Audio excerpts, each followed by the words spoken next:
सुप्रभात सज्जन श्रोते हो. दर्शन साक्षात्कार तत्वज्ञान पाद पान 217 8 क्रमांकाची रचना. देव साधक अद्वैती अव्यक्त. देव आणि त्याची साधना करणारा साधक हे अद्वैत म्हणजे दिसायला दोन असले तरी ज्यांच्यामध्ये काही विरोध नाही असे मित्रवत असणारे अव्यक्तामध्ये असतात. म्हणजे देव आणि साधक हे व्यवहारात दोन दिसले तरी प्रत्यक्ष ते व्यवहारात दोन असून सुद्धा त्यांच्यामध्ये दुरावा भांडण भेद नसतो. दोन दिसून सुद्धा एक अशा अर्थी देव आणि साधक हे अव्यक्तामध्ये अद्वैती म्हणजे परस्परांमध्ये कोणताही विरोध नसणारा असा जो भाव असतो तो अद्वैत भाव म्हणजे मित्र भावातच देव आणि साधक असतात. देव आणि साधक दिसायला दोन परंतु त्यांचा भाव मित्रत्वाचा अशा अर्थी एक मित्रत्वाच्या भावात देव आणि साधक असे दिसणारे दोन एक मित्रत्वाच्या भावामध्ये अव्यक्त रूपाने मानत असतात. म्हणजे देव आणि साधक पूजा करणारा म्हणजे पूजक आणि पूजाला पुजतो ते पूज्य म्हणजे पूज्य पूजक. देव साधक दोन दिसले तरी ते एकमेकांशी अविरोधी म्हणजे एकमेकांच्या विरोधात नसतात, ते मित्रभावात असतात. म्हणून देव साधक पूज्य पूजक हे केवळ आणि केवळ अव्यक्त रूपात मित्र म्हणून नांदत असतात. म्हणून देव साधक अद्वैती अव्यक्त. देव आणि साधक हे अद्वैती म्हणजेच दुहेरी पण नसणारे म्हणजे मित्रभाव असणारे अव्यक्तात नांदत असतात. म्हणून देव साधक अद्वैती अव्यक्त म्हणजे देव आणि साधक अद्वैतामध्ये अव्यक्त रूपे नांदत असतात. हा शीर्षकाचा अर्थ आहे. देव साधक अद्वैती अव्यक्त. आता फक्त जे पद्य आहे त्याचा गद्यात पटापट अर्थ सांगतो आणि मग पद्य म्हणतो. जैसे तृणापरी धन उदारासी तैसे तृणापरी मरणशूरासी विरक्त नरासी नारी शून्य राही निस्पृह योग्यासी जगनसे राही. जैसे तृणापरी धन उदारासी धन वैभव संपत्ती याबाबत जो मुळात उदार स्वभावाचा आहे त्याला काहीच वाटत नाही. म्हणजे उदार मनस्क माणसाला उदार मनहृदयाच्या माणसाला धन वैभव हे गवतासारखे कसपटाप्रमाणे असते. तसंच शूरवीराला मरण हे सुद्धा गवता इतके निरर्थक म्हणजे क्षुद्र असते. जो विरक्त आहे अशा संन्यासाला अशा योग्याला विरक्त नराला नारी शून्य राही म्हणजे विरक्त नरासाठी नारी म्हणजे विरक्त संन्यासी पुरुषासाठी स्त्री ही काहीच महत्व नसलेली असते. आणि एकूणच निस्पृह योग्यासी जग नसे काही. आणि जो खऱ्या अर्थाने निस्पृह आहे अशा योग्याला ते जग म्हणजे नथिंग असते म्हणजे काहीच नसते, शून्य असते असं जे म्हटलेलं आहे.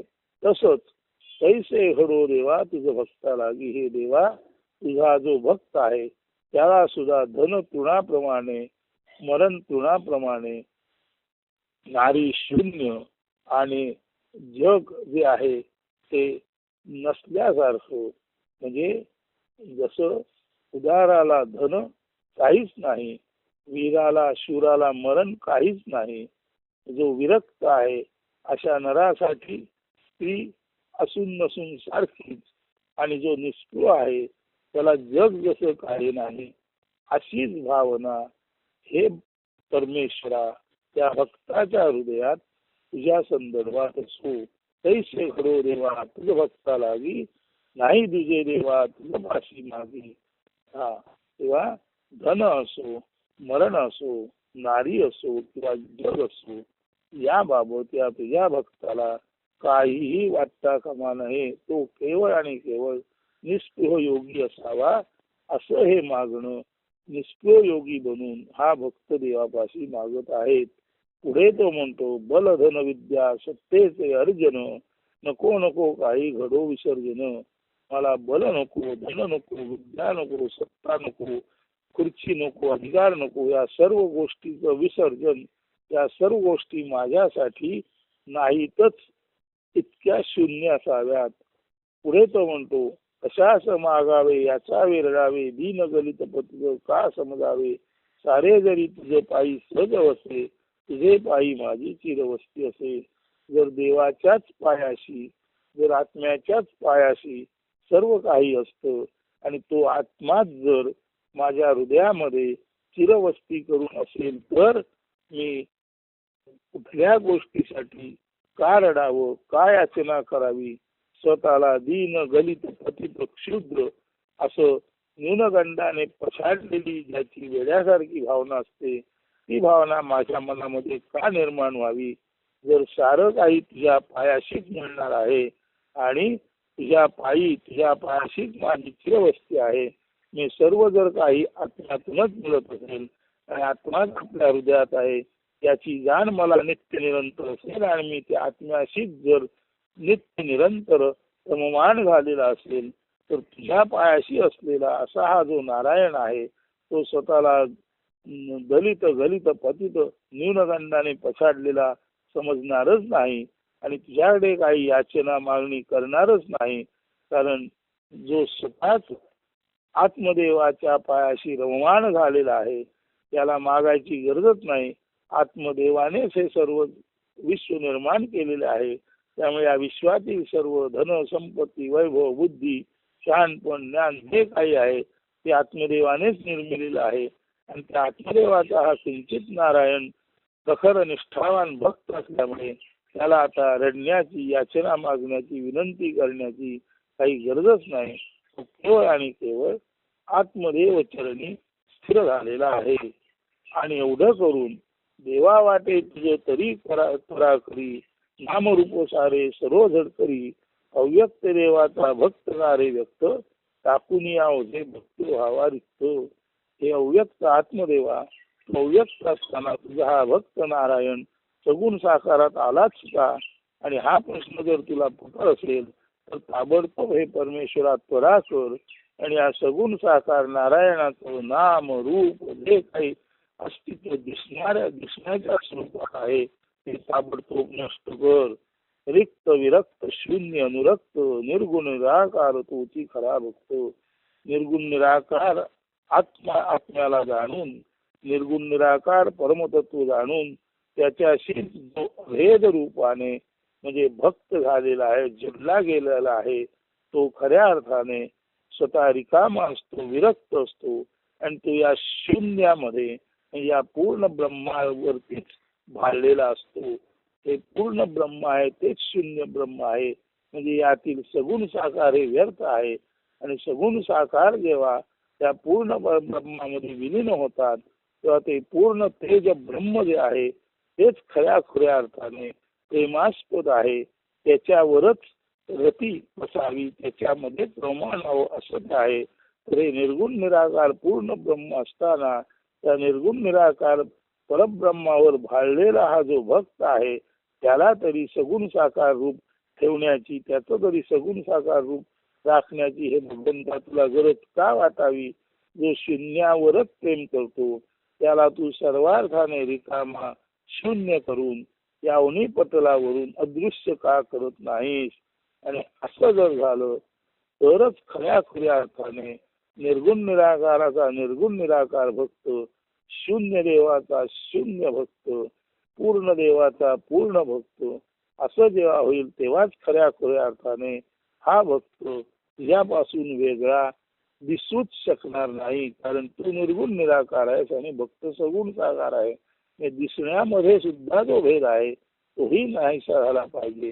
म्हणून जेव्हा हे पूर्ण देवा, हे शून्य देवा, तू या तुझ्या भक्ताचं सगुण साकार तो नष्ट करशील तेव्हा आणि तेव्हाच खऱ्या अर्थाने निर्गुण निराकार ब्रह्माचा हा निर्गुण निराकार भक्त खऱ्या अर्थाने भक्त होईल, म्हणजे एकरूप होईल. अन्यथा तो देह पातळीवर वेगळा दिसतो, हे दिसण्यात तरी तो विभक्त आहे. आणि हे सांगताना या भक्ताची खात्री आहे की देव साधक अद्वैती अव्यक्त, देव आणि साधक परब्रह्म आणि त्याचा साधना करणारा हे अद्वैती असतात, हे मित्र भावाने असतात. आणि म्हणून ते मित्र भावाने खऱ्या खुऱ्या अर्थाने अव्यक्त म्हणजे न दिसणारे असेच अव्यक्त भक्त असतात. म्हणजे न दिसणारे परंतु एक असंच हे पूर्ण ब्रह्म आणि भक्त यांचं मूळ रूप आहे. म्हणून देव साधक अद्वैती अव्यक्त, देव आणि साधक यांच्यामध्ये बीजाभाव नाही.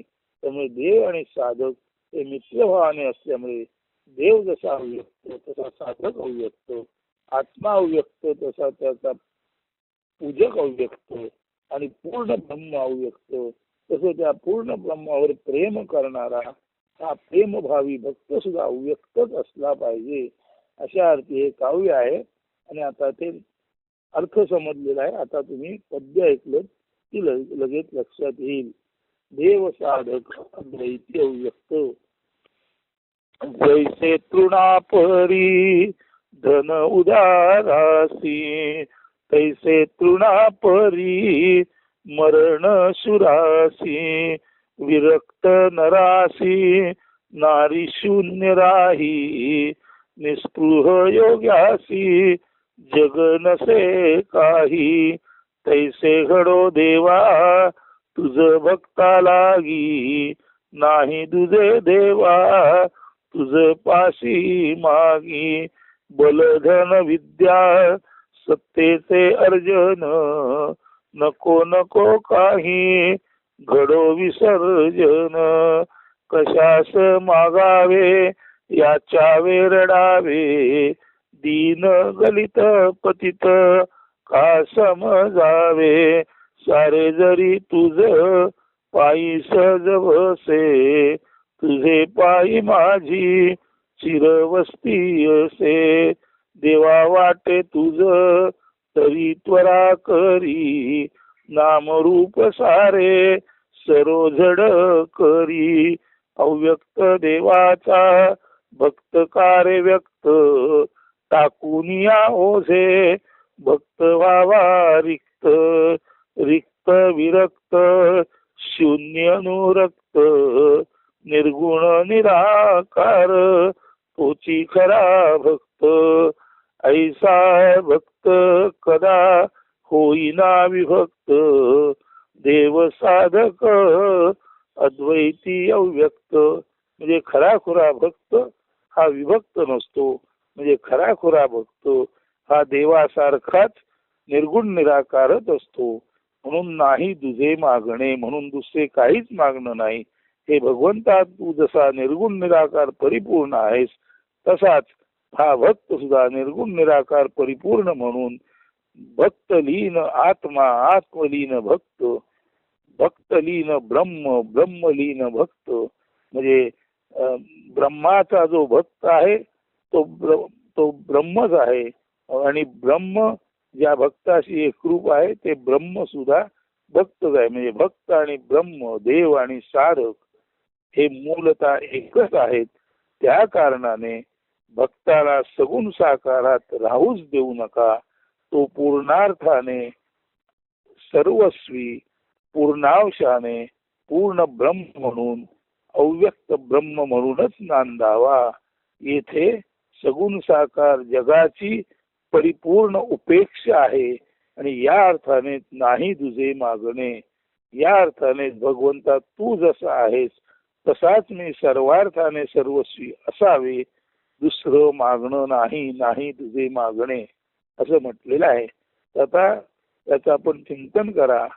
आणि अव्यक्त देवाचा भक्त जो व्यक्त असतो ती अपूर्णता घालवण्यासाठी भक्ताने सुद्धा खऱ्या अर्थाने आंतरिक तळमळीने त्या आत्म्याचा, देवाचा, परब्रह्माचा शोध घेतला तर देह असून सुद्धा नसल्याप्रमाणे विधेयीपणे मुक्ती भोगणारा इथे देव साधक, पूज्य पूजक, ब्रह्म आणि ब्रह्म शोधक, आत्मा आणि आत्मा पूजक हे खऱ्या खुऱ्या अर्थाने अद्वैतामध्ये अव्यक्त रूपे नांदतील.